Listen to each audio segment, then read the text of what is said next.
dès que tu es embrayé. Dove vai? Come ho meglio? Après de l'avant, on est embrayé, on va tout larguer.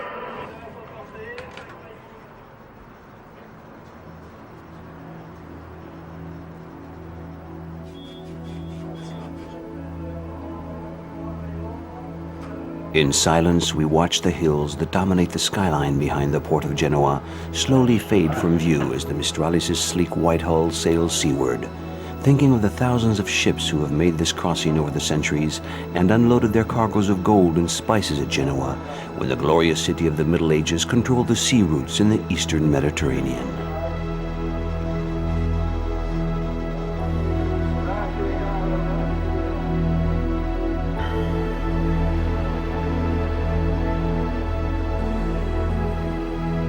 Retracing the route followed by those ships of the bygone era, we make our first stop in Naples, then onto the island of Santorini in the Cyclades archipelago. Continuing eastward, we pass the Isle of Cyprus and then Tartus in Syria before reaching our destination, Beirut in Lebanon, the gateway to the eastern Mediterranean.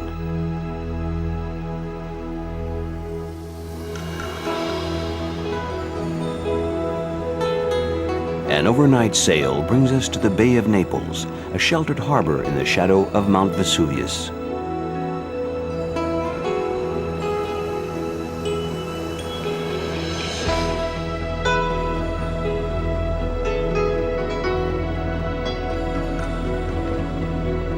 Over the centuries, successive dominations by the Normans, the French, and the Spaniards have sculpted Naples' history, just as they have influenced all the other great coastal cities along the Mediterranean. Called the capital of southern Italy, Naples is a busy commercial and tourist seaport. Many ships sail from this port to Ischia Island, or especially to the Isle of Capri. The city was originally called Neapolis, or New City, and was of little historic interest until 79 AD, 800 years after it was first founded by the Greeks. But in 79 AD, Vesuvius erupted catastrophically, burying the Roman towns of Herculaneum and Pompeii under several meters of ash and scoria. The proximity of these archaeological treasures, its beautiful bay, and the elegance of the old city have made Naples a major port of call for cruise ships. We've gone from controls that require little more muscle to these controls which are smaller, electronic controls, but which nevertheless develop enormous power. We're getting used to it. It's a little like power steering in a car. It's the same. Despite all the high technology, there's still a level of tension on the bridge.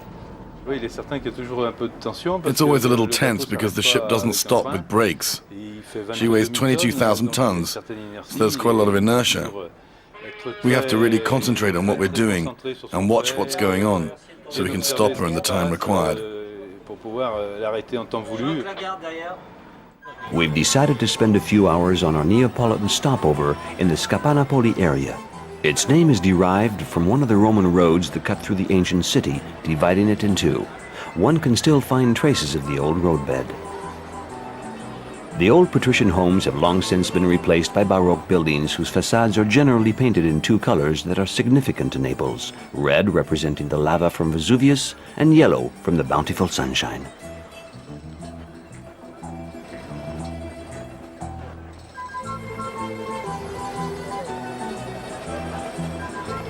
Life in the street is rich in theatrics, a perpetual stage play recounting the city's history.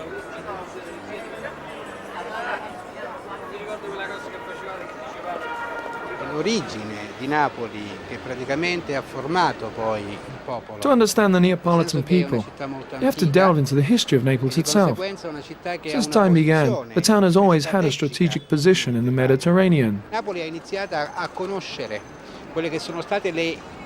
Naples has been influenced by so many cultures: the ancients, the Egyptians, the Greeks, the Africans. And when it became a great capital, it absorbed part of the European culture.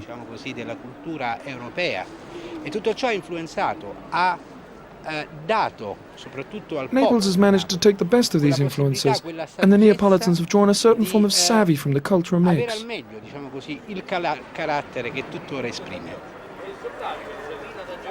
laundry hanging from the windows to dry despite the often unhealthy living conditions.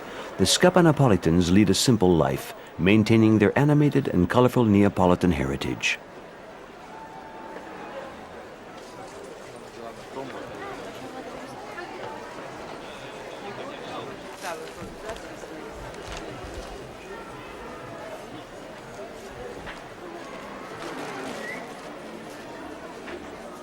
This is Neapolitan pasta. Spaghetti. I have spaghetti. Ah, there's no more, but I have candeles. It's the real Neapolitan pasta. And there's also mozzarella. Mozzarella made exclusively from buffalo milk and inspected. Pizza, the global ambassador of a unique Italian cuisine known around the world, was born in Naples. But the pizza purchased in this Scapanapoli alleyway bears no resemblance to the usual fare.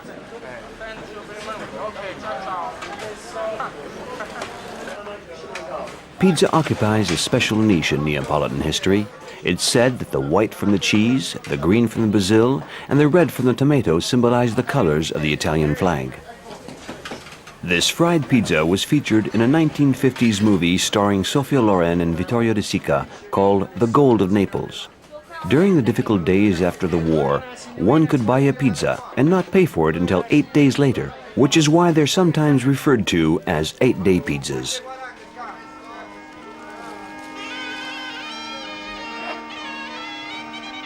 There are 238 churches of all sizes in Naples, from the main cathedral to the small Baroque chapels in Scapanapoli. Devotion to religious beliefs is another Neapolitan trait.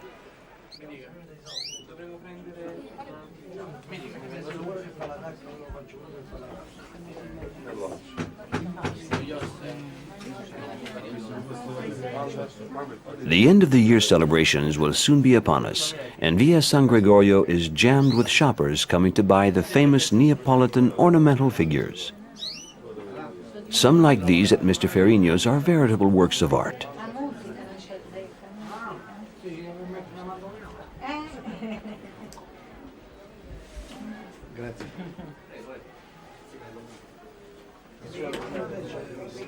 Via San Gregorio Armeno is the place to find the Neapolitan ornamental figurines.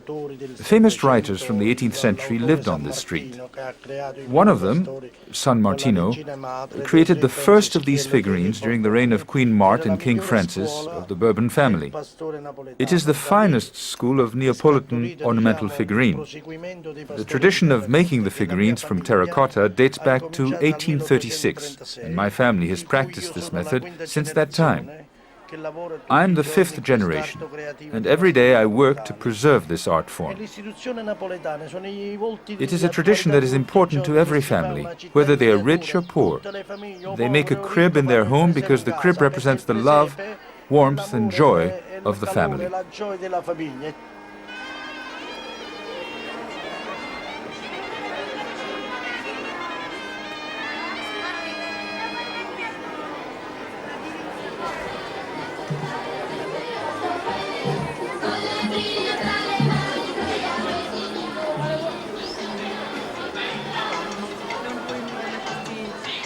We must leave the hustle and bustle of Via San Gregorio and start back to the port. Our Neapolitan stopover ends at sundown.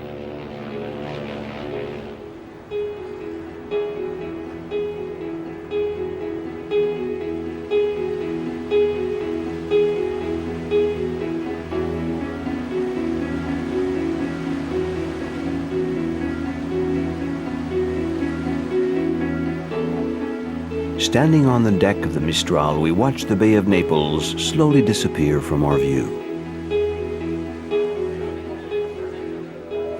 The second night aboard ship is traditionally called Captain's Night. Resplendently attired in his finest uniform, the captain is introduced to each guest.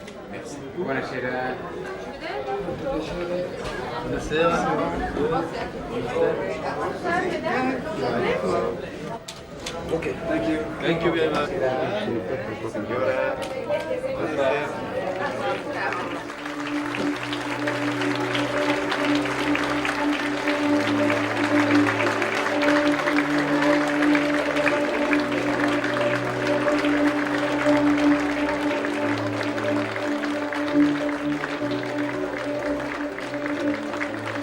bienvenue, welcome, willkommen, benvenuti, bienvenido, Captain François Scheller.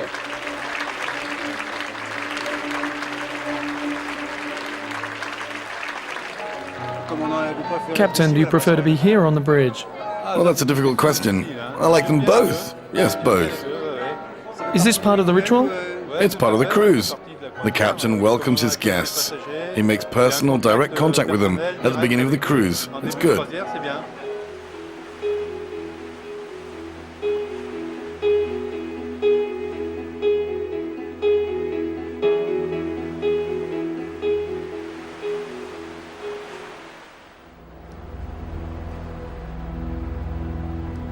Daybreak. After a 30-hour sail, we arrive at Santorini.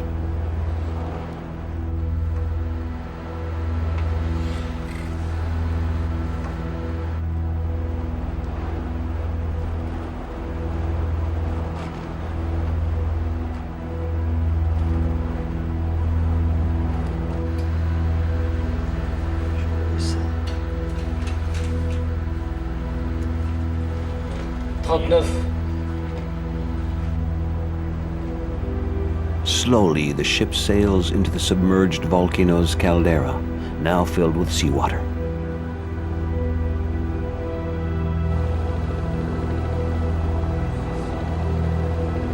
We drop anchor at the foot of the cliffs that are crowned by the white houses of Fira, the island's capital.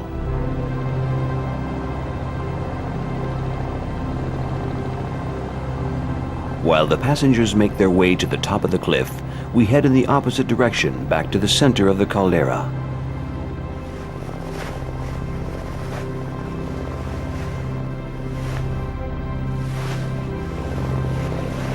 George, our guide, is a volcanologist and knows every single rock and piece of lava in the area. For years, like a doctor at a patient's bedside, George examines the caldera, takes its pulse, watching for the slightest sign of activity.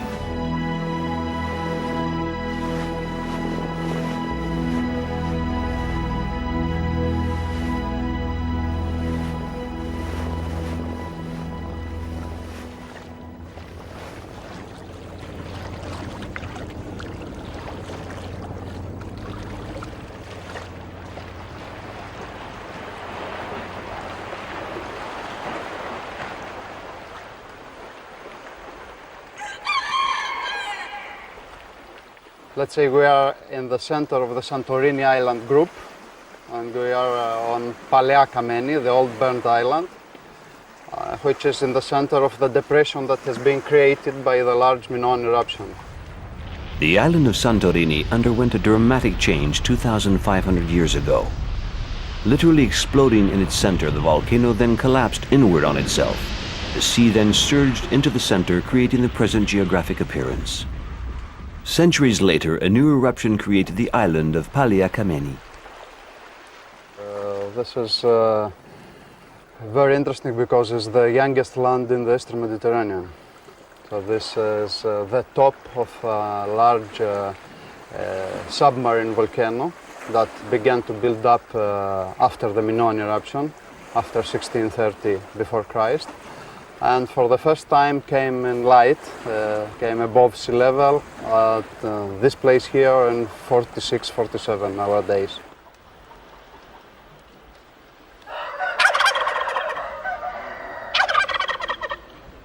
Most of the color is the black one that you can see, and this is the color of the fresh lava that has been cooled rapidly, so there is a lot of glass, so that's why it's black. Then you can see a range of colors from red to yellow.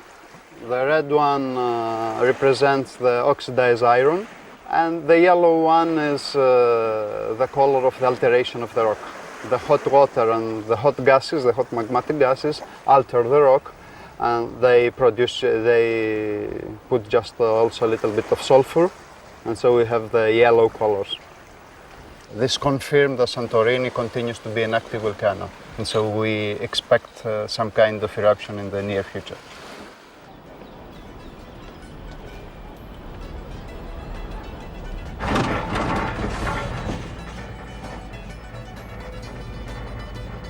This possibility of another eruption doesn't seem to worry the investors. They've turned the Cyclades Islands into a fashionable tourist destination.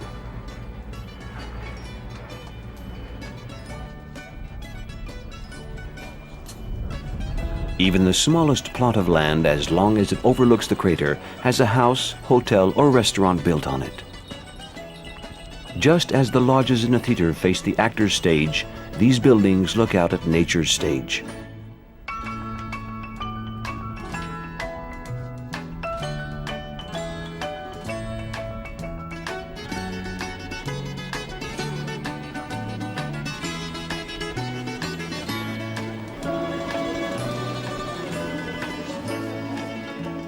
Fira's beauty is so overwhelming, one is positive it was designed by a master architect.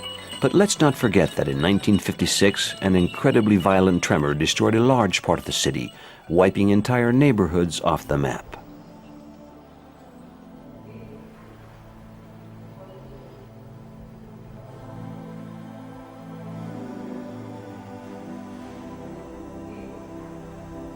Buoyed by their strong religious beliefs, the elders talk of the event simply and fatalistically. The other two women were there?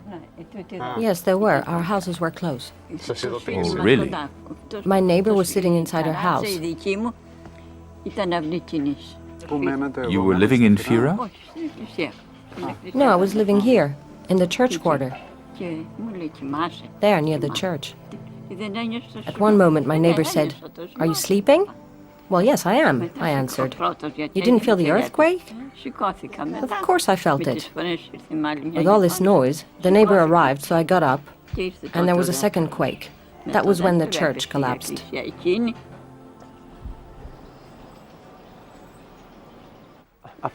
Earthquakes, volcanic eruptions, we've always had them.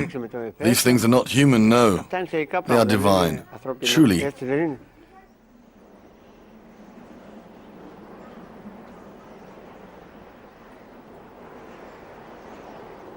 My opinion is that Atlantis was here. This was the place that held Plato to make this myth, this legend.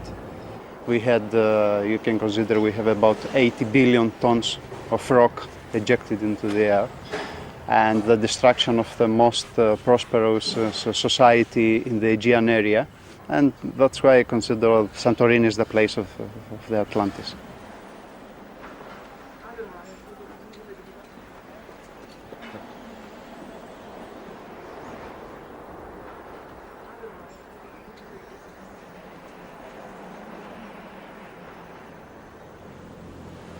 Leaving the mysterious and fascinating island of Santorini behind us, we continue our eastward journey across the Mediterranean.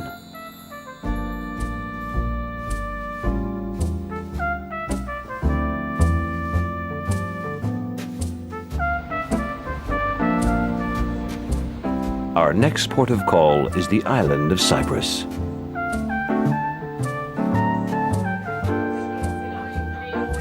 Finally underway, the passengers now have an opportunity to acquaint themselves with the amenities and facilities on board.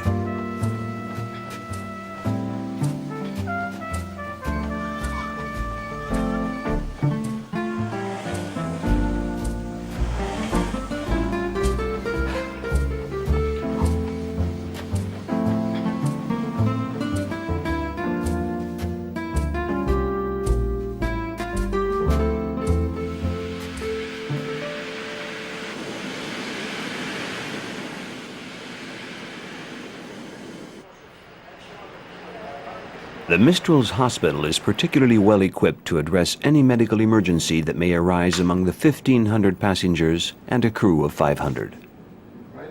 The ship's doctor works alone and sometimes must confront serious cases. Therefore, he must be an emergency physician, someone trained and prepared to deal with such varied cases and cases of a serious nature. We have everything we need on board for cardiac patients who require intensive care and everything necessary to perform routine emergency surgery. On a medical level, the Mistral is exceptionally equipped. This ship has the Rolls-Royce of dialysis machines, the NEC. This means that passengers who need regular dialysis may now benefit from the cruise, and that's a positive thing.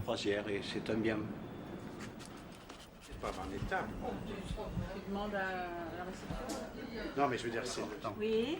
Et ça, vous êtes... Ça, je trouve ça très bon, on dirait un Dufy. Mais... After a few days at sea, the passengers fall into a cruising rhythm. Each day, marine art and history buffs gather around Jean-Pierre Raymond and watch him paint seascapes in watercolor. Mais avec votre permission, hein, sans ça, je fais rien. C'est très libre. Ça fait rien. Le bouquet, c'est un prétexte à s'amuser. Alors, qu'est-ce qu'on nous fait, nous? Oui. Moi, je suis I'm always toujours amazed. émerveillé. We all fear the blank page. Happens every time. For all of us. And then suddenly it comes to life. And we're happy. We're the creator. I find him incredibly and absolutely optimistic. He wants people who've never done anything creative in their lives to do creative things. And to spend an hour on one thing alone is a pleasure. Even if we aren't successful, it doesn't matter.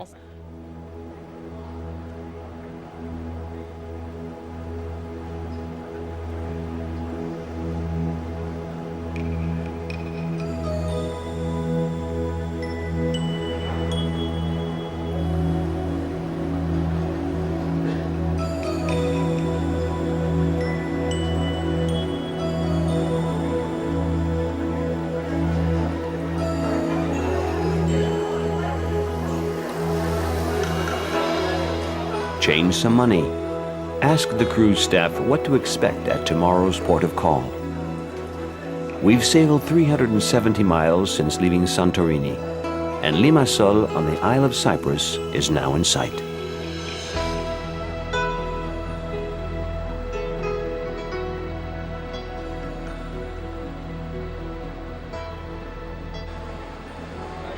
This stopover in Cyprus gives Jean-Pierre an opportunity to get another perspective of the Mistral, for the artist a rewarding experience.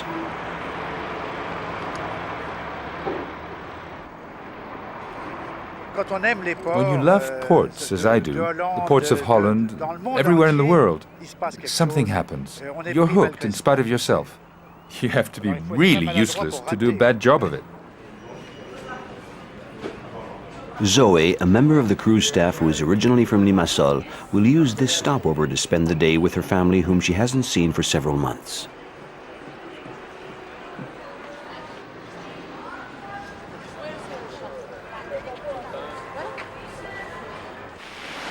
According to mythology, at the dawn of time, it was here, on one of the island's most beautiful beaches, that the goddess of love, Aphrodite, came down from Mount Olympus and founded Cyprus.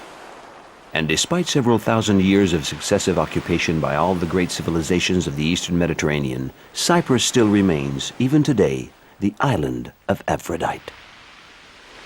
The Romans conquered the island in 58 BC and built a picturesque town called Paphos. Recent excavation of some of the old Roman houses has revealed exquisite mosaic stone floors constructed by the method used in that period. First, slaves collected vividly colored stones from the nearby beaches. These stones, called tesseraes, were then sorted and classified. Roughly 1 cubic centimeter in size, they were sometimes coated with colored molten glass to produce the desired patterns. Starting at the center of the floor, the master mosaicist would create, but usually copy or adapt a design. In this case, he copied a figure from old masterpieces and Christianized the work. The Middle Ages, like antiquity, has left its mark on the Isle of Cyprus. In 1191, Richard the Lionhearted almost accidentally conquered Cyprus while participating in the Third Crusade. The dungeon of the commander's residence at Colossae was the headquarters of the Hospitallers of St. John of Jerusalem. The Ottoman Empire ruled the island from 1571 until the mid-1800s. Yet the Cypriots never swayed in their allegiance to Greece. Cyprus proclaimed independence in 1959, but was invaded by Turkish forces in 1974. Despite the invasion, the residents of Yeroskipos seem oblivious to the presence of a Turkish influence in their daily lives. Women don't go to the traditional cafes, but there are other cafes where they usually go.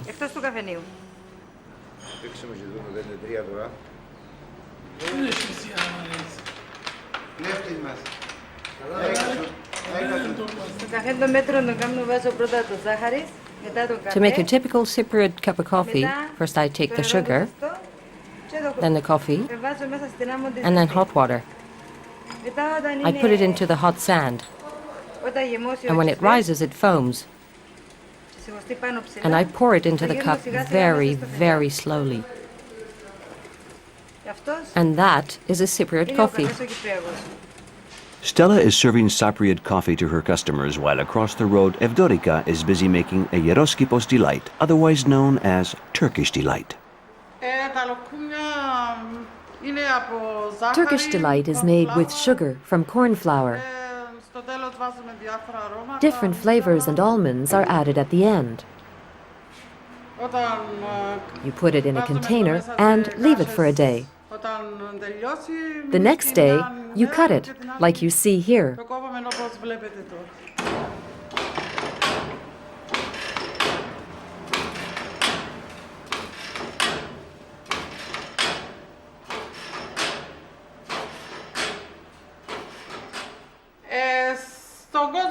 I have no idea who invented the Turkish delight, but here in Cyprus, in Paphos, my husband's grandfather used to make it. He used the secret recipe of the Greek Isles, especially the one from Syros. I didn't actually choose the name Aphrodite for my shop. Like Yeroskipos, it means Aphrodite's secret garden. And the name came to me just like that.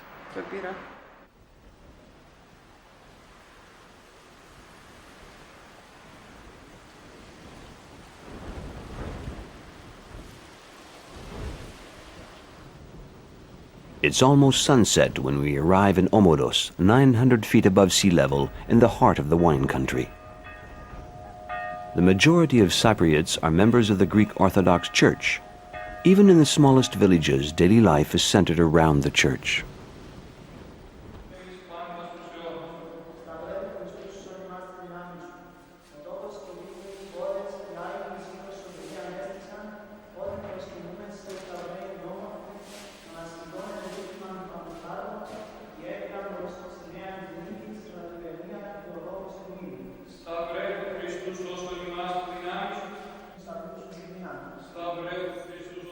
After making a ceremonial sacrifice, Father Constantine tells us the history of the holy relics on display in his church.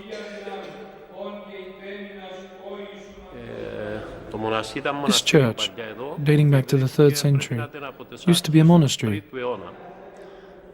When St. Helena arrived in Cyprus, she left a piece of the Holy Cross in the church of a monastery in Stopover. She entrusted the rope that had been used to tie Jesus Christ to the cross to the monks of the Omodos monastery. This piece of rope is the only one in the world that has been preserved.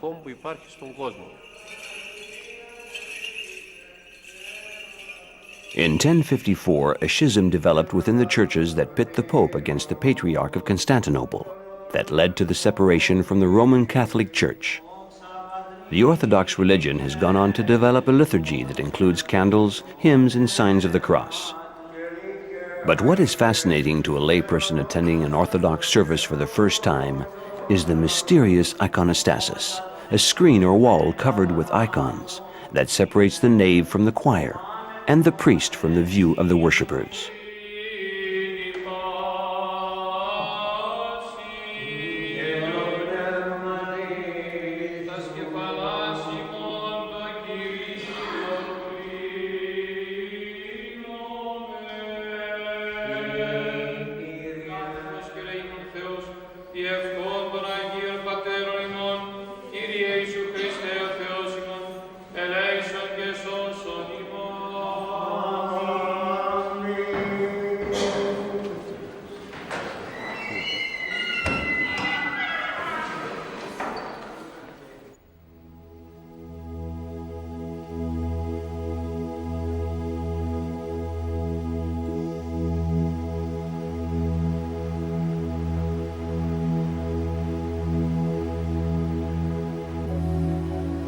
Once again, we are at sea, continuing on our eastward course.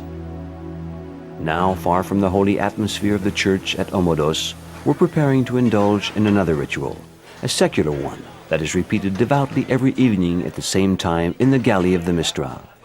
The preparation of 1,001 delicious dishes for hundreds of faithful who have gathered expectantly in the dining lounge.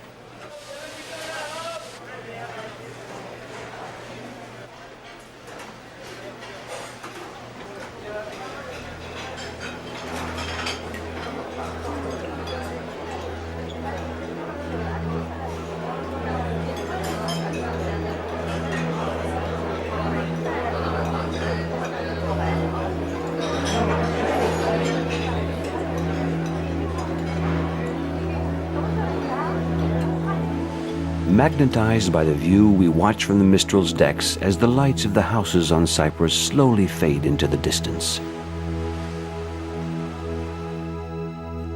At night's end, we are at Tartus, a former Phoenician trading post that today is Syria's second largest port city and is our gateway to the Orient. Syria is a land of steppes and mountains, and although a large country, its coastline along the Mediterranean is barely 110 miles in length.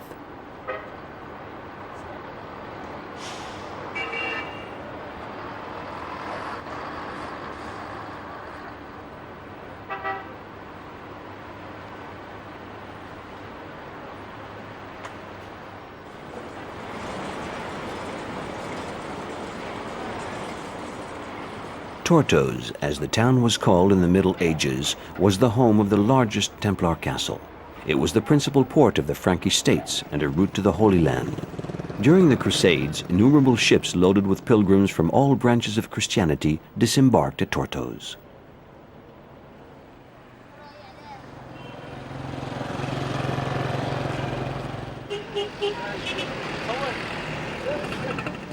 Relying on the abundant oil resources, Syria has become a modern secular state, where the Islamic majority has demonstrated tolerance toward the Christian community. Education is top priority in this country. It's available to boys and girls equally and is considered one of the main factors for social development.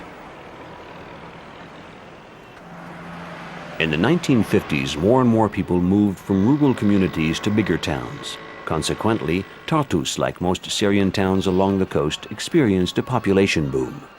Today, the residents are slowly reconstructing the old medieval quarter that was built between 1188 and 1291.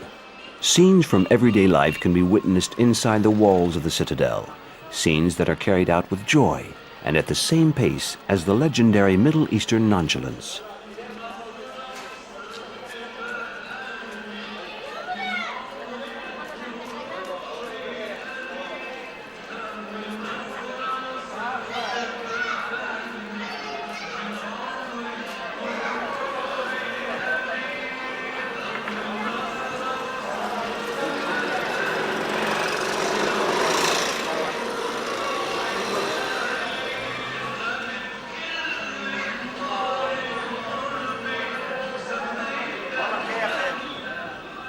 About 25 miles from Tartus, the Crack of the Knights crowns one of the Alawite mountain peaks.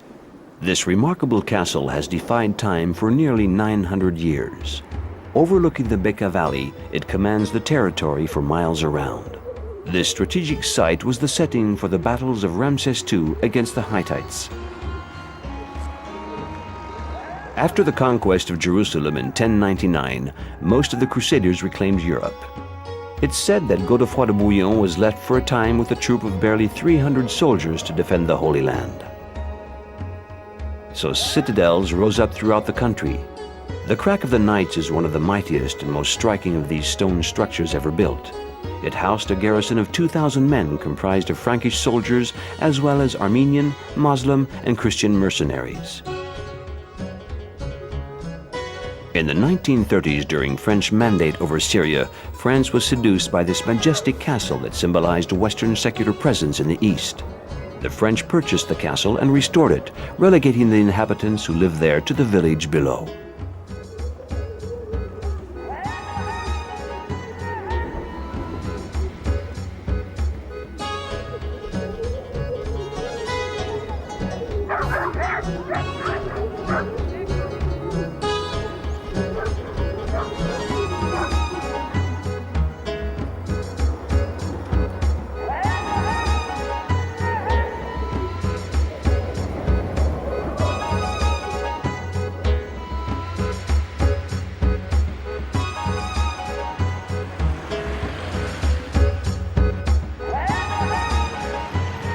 At nightfall, we head back to Tartus.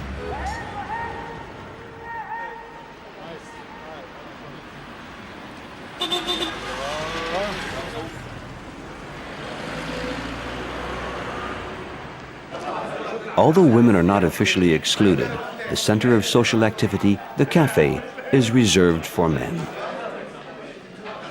All ages meet there to play cards, backgammon, or to smoke the nargileh and listen to music.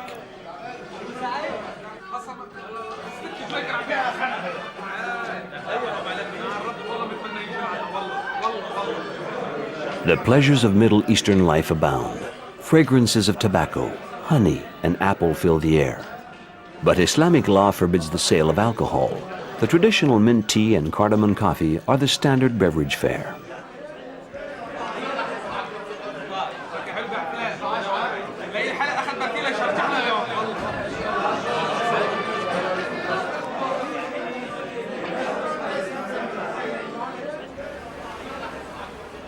Still dizzy from the intoxicating scents of the Tartus Café, we find ourselves back in the tranquil quarters of the Mistral, cruising peacefully through the night towards our next and final port of call, Beirut.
At the dawn's first light, we round the seawall that marks the entrance of Beirut's port.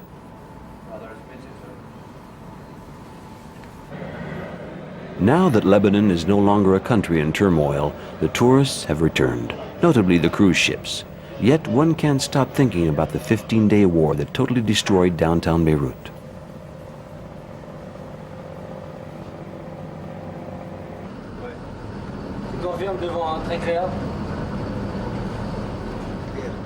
The sun's first rays are caressing the city as we berth, a reminder that Beirut claims the title, the city that won't die.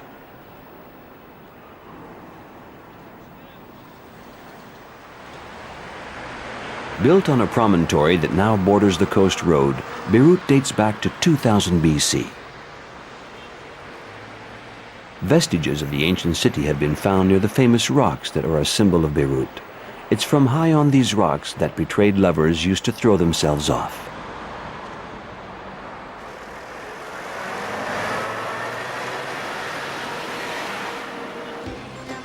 To get a feel for the city, we make our way over to Hamra Street, Beirut's main shopping district. The lively atmosphere on Hamra Street, which connects downtown to the coastal road, is reminiscent of life in Beirut before the war.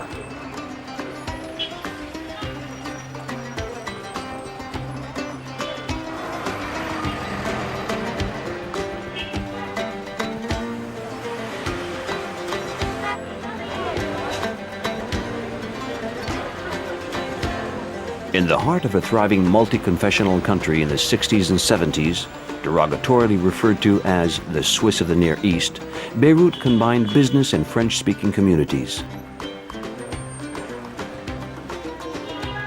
Although this part of Beirut's history eludes the younger generation, they somehow still feel attached to it. People tell us about Beirut, what it was like, the souk, the Rivoli, the Grand Theatre, the famous opera that's behind us. They tell us about things we have never known. We feel something, but things are static. So we try our best to bring them to life through pictures or words. We try to explain them. The young people are trying to dig into the past to find a certain identity so they can move into the future. It isn't easy to forget the war. It takes time for the scars to heal. It's important to go back a little into the past to try to transcend the ramifications of the war. And that takes time because it's hard to erase from memory. I can't help thinking things could explode again. In what manner, I don't know, but I certainly hope it doesn't happen. Every neighborhood was touched by the war. Only the downtown area, the heart of historic Beirut, where the different factions occupying the east and west confronted each other, was completely destroyed. With great determination, the city has been restored to its original state. But what has become of its inhabitants? Grain merchants, tinsmiths, textile merchants, everybody. We all came to Beirut for everything we needed. We were attracted to the city, its well-ordered society. We came to shop. It was the capital and offered a wide variety of things. And it was a place to meet people.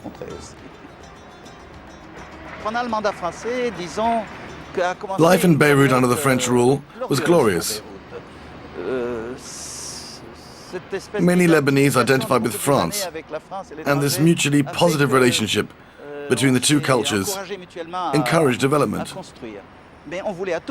However, the people wanted the cities under French mandate to have a neo-Arab, or rather neo-Moroccan character. It is evident that Beirut has been very well reconstructed. I personally believe the quality of the work is unique.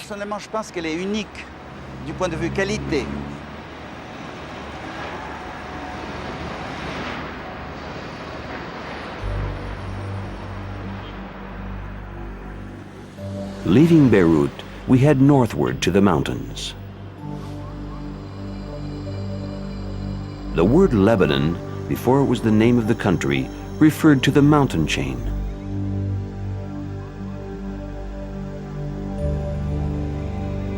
Dominating the littoral, Mount Lebanon reaches its highest point at almost 10,000 feet. Just beyond the snow-capped peaks is a little valley that shelters a veritable sanctuary where the last surviving cedars of Lebanon are protected. Long ago, the cedars covered all the Lebanese mountains. Little by little, however, populations that invaded Lebanon, including the Phoenicians themselves, cut them all down. And our mountains were left bare. Only a few modest forests remain, sprinkled along the western chain. The Lebanese cedar forests that were once used to build the Temple of King Solomon or the sarcophagus of the pharaohs are now sacred trees. Even a cedar struck by lightning cannot be cut down. It's entrusted to the chisel of Lebanese sculptor Rudy Rami.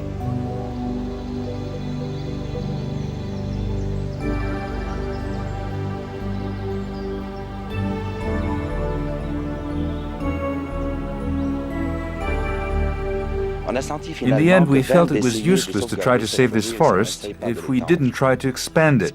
So we began primarily by reforesting the raised, empty spaces in the forest.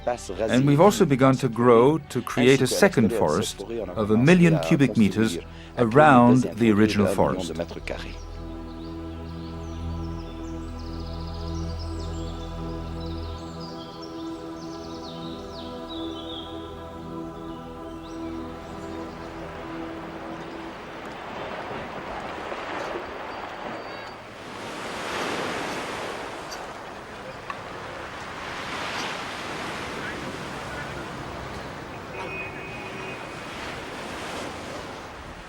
Back to Beirut.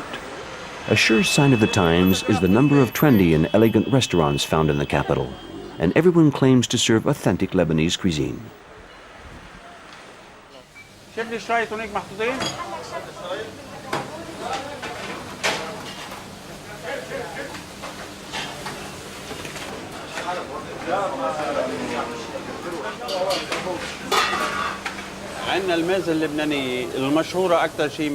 Some of the most popular dishes in the Lebanese meze are tabouleh, fattoush salad, the kebe, the abraneye, puri chickpeas and white bean salad in oil. There are at least 50 different dishes to make a meze. The meze is the pleasure of eating, the pleasure of the palate. You take your time to taste the foods and appreciate them. The variety of dishes makes all the difference. The presentation of the food is beautiful too. You see so many tasty dishes. It's a treat for the eyes and the mouth.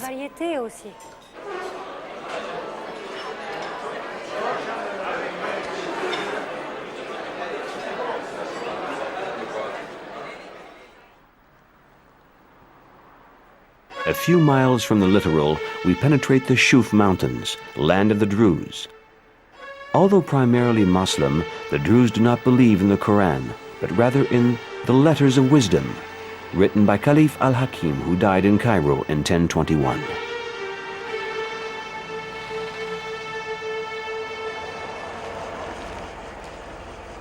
Clothed in the traditional white turban and belted black robes and capes, and proudly sporting mustaches, the Druze represent about 7% of the Lebanese population.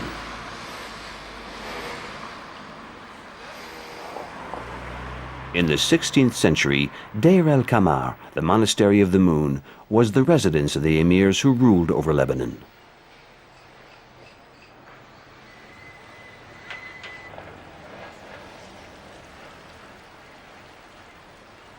Still higher up the mountain is found one of the treasures of the Shuf, Beit Eddin.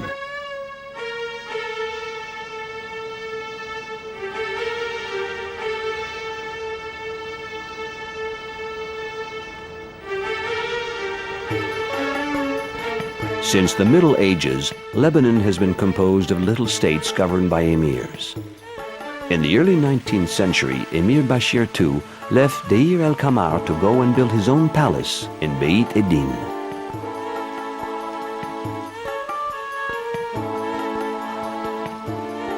This castle is a true example of Oriental architecture, although the initial plans had been entrusted to Italian architects.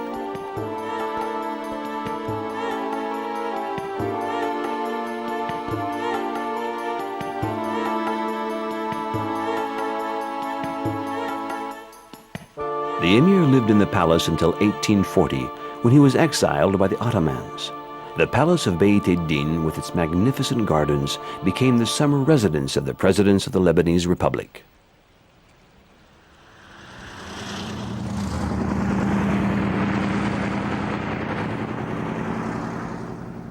Continuing on our trek north, we discover the vast Bekaa plain that extends to the foot of the Lebanese mountains.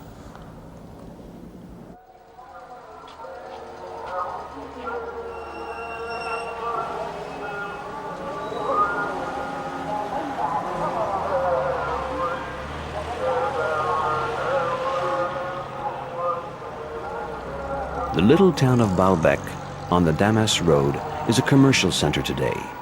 In the past, it was the obligatory caravan route connecting Euphrates to the Mediterranean shores.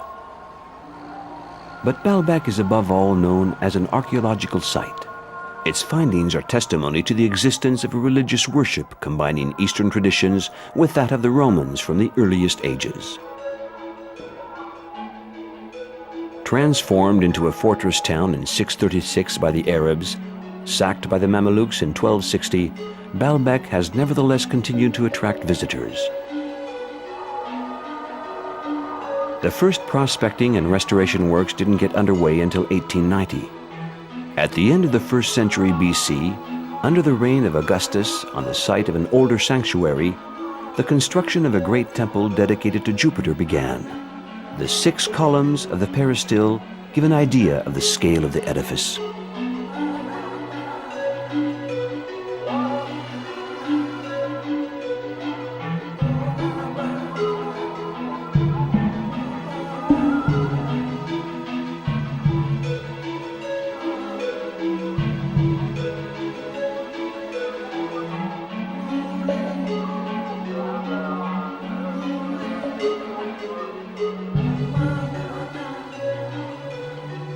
Built in the 2nd century, the Temple of Bacchus is well preserved. Reserved to the initiated, this temple was dedicated to the worshippers of vegetation, wine, and certain drugs. Opium was used by the faithful to reach ecstasy, as the poppies sculpted over the monumental entrance give evidence.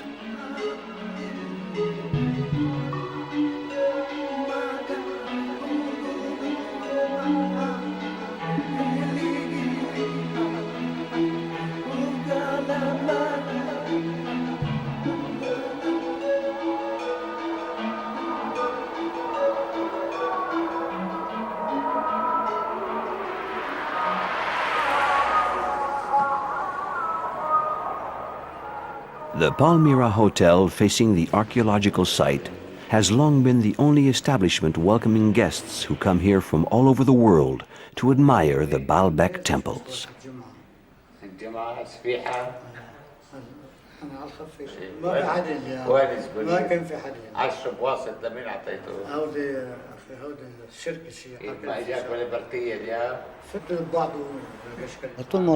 Everyone passed by there on the way to Baalbek and stayed at the hotel. Why? Because the traffic wasn't like today. First, they came by train. It took 9 hours from Beirut to Baalbek. Passengers sometimes had to spend 1 or 2 nights. The Queen of Holland is here. I even saw General de Gaulle, who visited here several times. The manager of the hotel, a former guide, spent his life taking visitors around the Bacchus and Jupiter temples. Old-fashioned but full of charm, the Palmyra Hotel attracts tourists who dream of staying in the rooms that were once occupied by celebrities.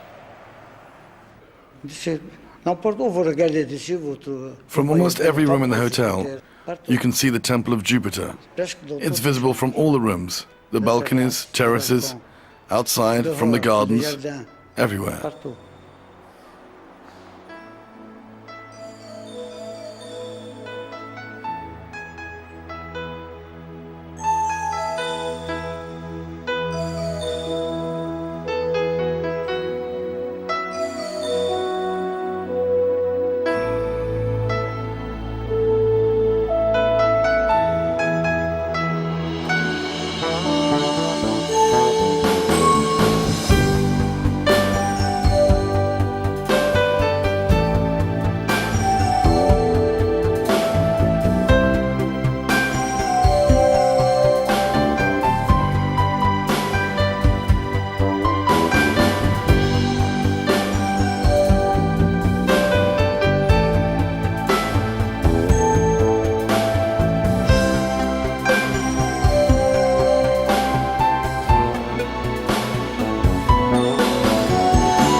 Tu largues l'autre dès que tu es envoyé. Dove vai, Comandante?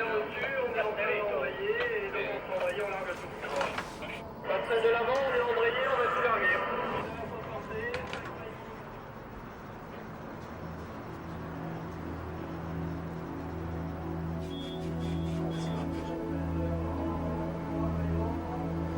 In silence, we watch the hills that dominate the skyline behind the port of Genoa slowly fade from view as the Mistralis's sleek white hull sails seaward, thinking of the thousands of ships who have made this crossing over the centuries and unloaded their cargoes of gold and spices at Genoa, when the glorious city of the Middle Ages controlled the sea routes in the eastern Mediterranean.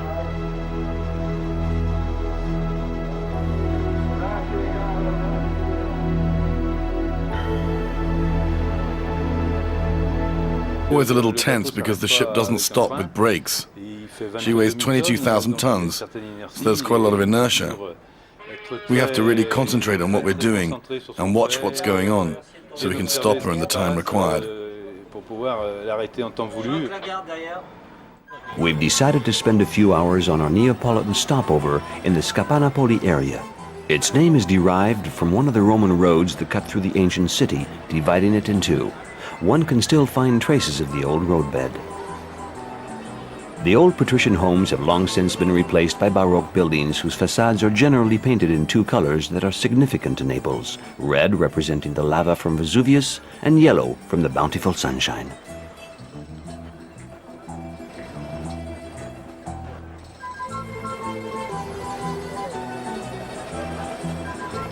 Life in the street is rich in theatrics, a perpetual stage play recounting the city's history.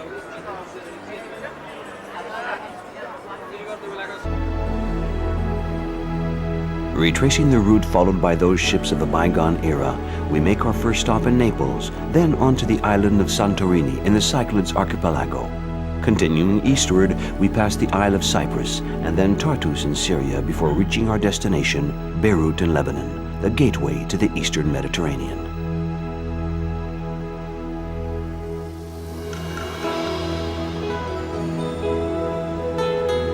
An overnight sail brings us to the Bay of Naples, a sheltered harbor in the shadow of Mount Vesuvius.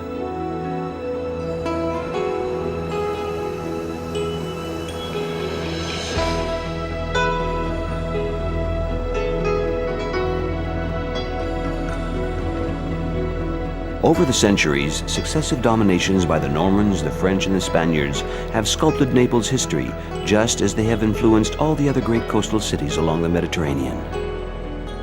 Called the capital of southern Italy, Naples is a busy commercial and tourist seaport.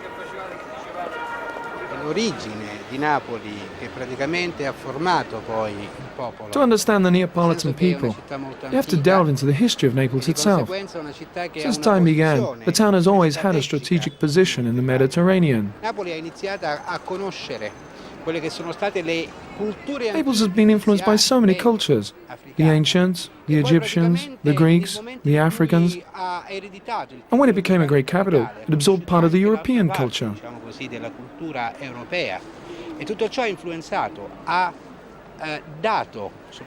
Naples has managed to take the best of these influences, and the Neapolitans have drawn a certain form of savvy from the cultural mix.